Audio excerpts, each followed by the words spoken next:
हो पुढे मागं पुढे या पुढे.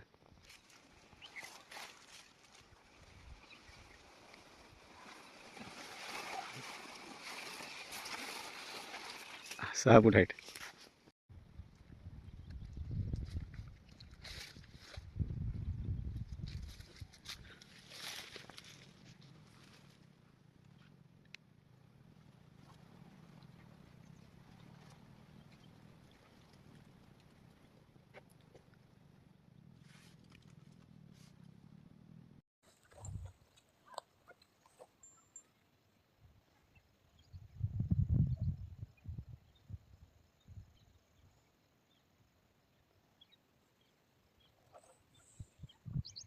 आमचं मैदा हाताची संगणक सुटले गाडी आणते.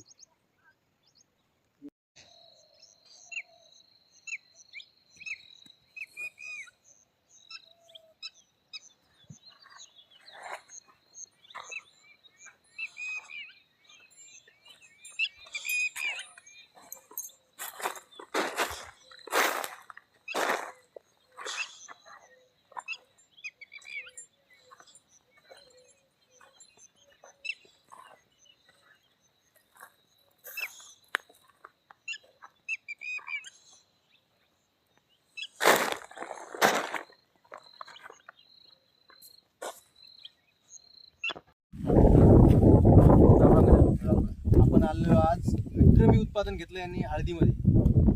जवळपास 35 गुंठ्यामध्ये 100 क्विंटल ओली हळद विकली. 15 क्विंटल इथं आहे आणि 10 क्विंटल गट्टू 10 पोते क्विंटल आम्ही सांगू शकतो किती पाहिजे. 10 पोते घरी नेलेले घासून. आमच्यासोबत गजानन गोरे शेलगाव देशमुख.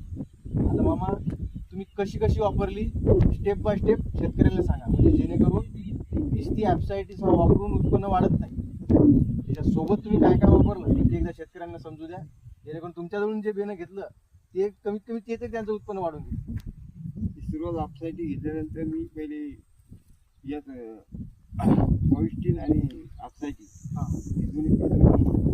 पेरणी केली बायानं पेरणी केली. त्याच्यानंतर मग तुम्ही समजा ह्युमिक वगैरे वापरला असेल महिन्यात सोबत पहिले वापरली. प्रत्येक खतासंग अर्धा लिटर एका महिन्याला अर्धा लिटर वापरली.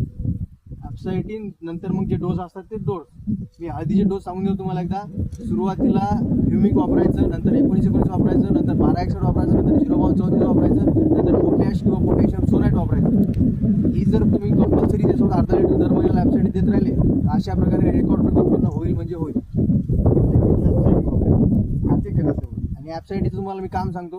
ॲप्सायटी काय करते, तुम्ही दिलेलं खत असेल औषध असेल याला पिकामध्ये घेऊन जाते, म्हणजे अपटेक वाढवते पिकात.